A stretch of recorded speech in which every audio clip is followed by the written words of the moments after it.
Hey, it's the captain here from NAMM 2018. I'm on the Taylor booth with Mark here, who is going to tell us about quite possibly the biggest change in the way Taylor have manufactured their guitars ever. That's actually really true. This is not just a year of new products, it's rather an innovative year for us. We've introduced V-Class bracing, and what V-Class bracing is something Andy Powers developed for us to really give us a new sonic engine for our guitars, and it's something that will increase the expressive range of a guitar player. They can play with more power, they can hold notes longer, and on top of holding notes longer, they can utilize the entire fretboard without worrying about dead spots or sour notes. It's quite fascinating, really.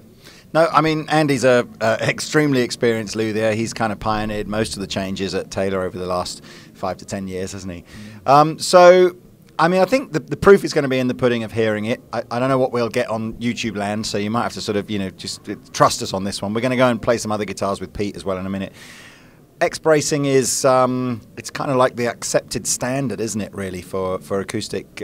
So it's a bold decision, I guess, to depart from that. But if anybody is going to know what he's doing, Andy's the man. So, true. Well, here's the deal. Let me give you the spiel on it. It's really cool. Yeah. So X-bracing, basically, X-bracing's been around for 170 years. And as such, we've had thousands of great guitar builders that have tweaked it and come up with their own recipe. And what's ended up happening is we've kind of got X-brace to the max, really. It's always a compromise between volume and sustain. With X-bracing, if we add a lighter top, if we make the top more flexible, that's what equals volume, then we lose out on some of the sustain, and vice versa is true. If we make the bracing a little stiffer, we get more sustain but less volume. Think about a banjo. If you hit a note on a banjo, it's really loud. Why is it loud? It's got a flexible drum head, very flexible. You get a lot of volume, zero sustain. Think about a Les Paul, a big chunk of wood, heavily braced. You hit a note, go out, have a cup of coffee, come back, it's still ringing, right?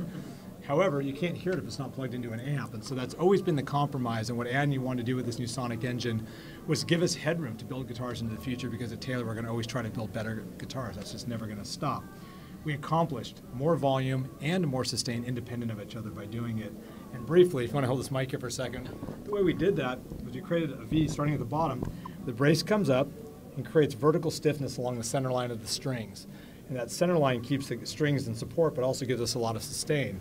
Because it's coming down the center here, we freed up the back and sides here, the top and sides here, to be much more flexible, much more minimally braced. And as such, we get more volume. So again, sustain and volume. That kind of V-bracing sounds almost reminiscent of sort of the guitars from the 20s and the 30s, where they had that kind of like front to back kind of bracing. So it's almost building on maybe some guitar manufacturing techniques from nearly 100 years ago and bringing them back in and then combining them with a bit of X-bracing, and just, I suppose, through just constant tinkering and trying and combining. Yeah. And what we found that's interesting, the most important fact, well, first off, this 9th fret on the 3rd string, just hold the mic up for a second. It's one of the weakest notes on a guitar. Listen to the sustain here. Still going, right? And it does that across the entire fingerboard. If I play all the way up the fingerboard, what's really interesting, listen to this note right here. That doesn't happen. Okay? That actually is. I mean, it's obviously, we're in a here, right? but that's freaky, because you're hearing something ringing for a lot longer than it's going to get way freakier right now. So now, once we did that, here's the coolest part, at least what I think, is that we always talk about intonation on guitars. Intonation is really the state of in-tuneness. Usually we think of compensation between the nut and saddle. Our compensation on Taylors has been great forever. It's not perfect, but it's perfect for us. It can't really get better, it can get different. So that's never been the problem, but the complete picture is really intonation equals compensation plus harmony. And now that this top is it's rocking back and forth really evenly, as opposed to an X-brace, which is a little more frenetic. What that means is the notes are coming out much more orderly, so the harmonies are truing up and becoming much more pure. And I'm going to demonstrate that. You're going to hear this. If you think about this real quick, think about an applause. At the end of a song, everybody goes into applause. That's an X-brace. Not at the end of my songs. Not at the end of your songs, but mine either. But I've heard it at concerts. On your videos. So you have these X-brace, we have these 4 quadrants. And when you hit a note, each one of those is frenetic. That's applause at the end of a song. With V-brace, because it's rocking gently like a wave in an ocean, when you hit a note, it's like the singer got us all to clap on 2 and 4. It's still applause, it's still clap, but now it's even, it's orderly. So from disorderly to order, the notes now line up much more effectively. So check this out. You would never play a root position E chord in the 12th position, let alone double the 3rd on top. You will not notice any warbling or beating on this, and the notes will all sustain. it should sound horrible, and it doesn't. If I take a first inversion B chord, same thing. It's now Sounds like pure a piano. Right, check this out. It does. G. Okay. Now, here it gets really impressive. Take a G chord. I long ago took out the B on the G chord. I just play G5. It sounds good on any guitar, right? Check this out. You can reintroduce the thirds now. It sounds like the guitar was tuned for that chord. Now, if it's tuned for that chord, though, a D should sound great, right? No, but it does. E, C.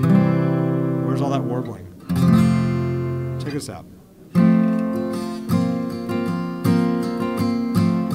I gave up this chord. I threw this out of my chord vocabulary 20 years ago for that very reason. I'll play things like the Rain Song. When I do it live, I'm always nervous about this part. Esoteric chords. Okay, and for the grand finale of all this stuff, to blow your mind, it really is compensation plus harmony. These notes are so pure. I'm going to play fifths and octaves at the very top high end of the note, high end of the guitar. These notes shouldn't even sustain, let alone sound good. Check this out. Perfectly in tune, and then check this out. It sounds like a harp.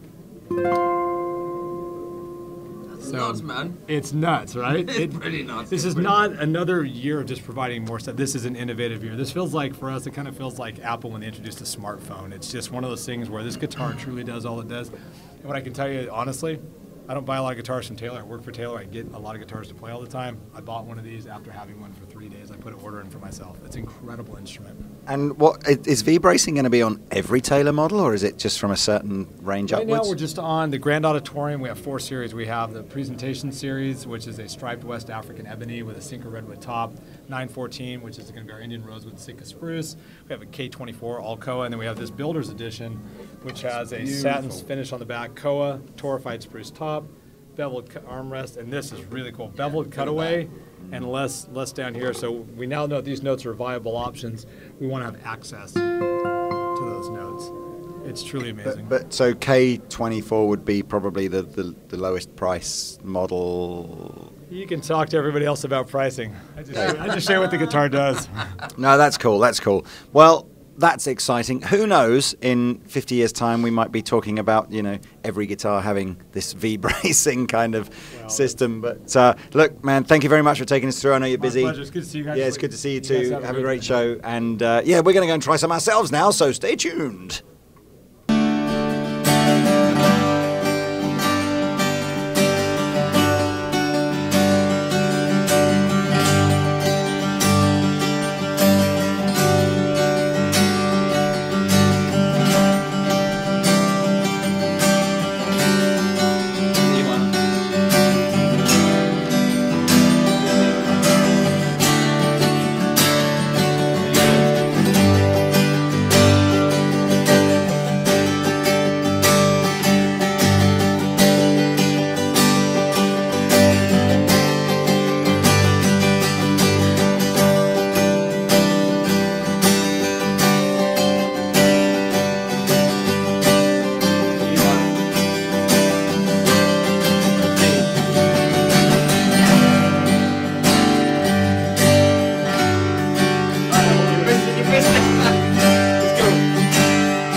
We didn't even tune them.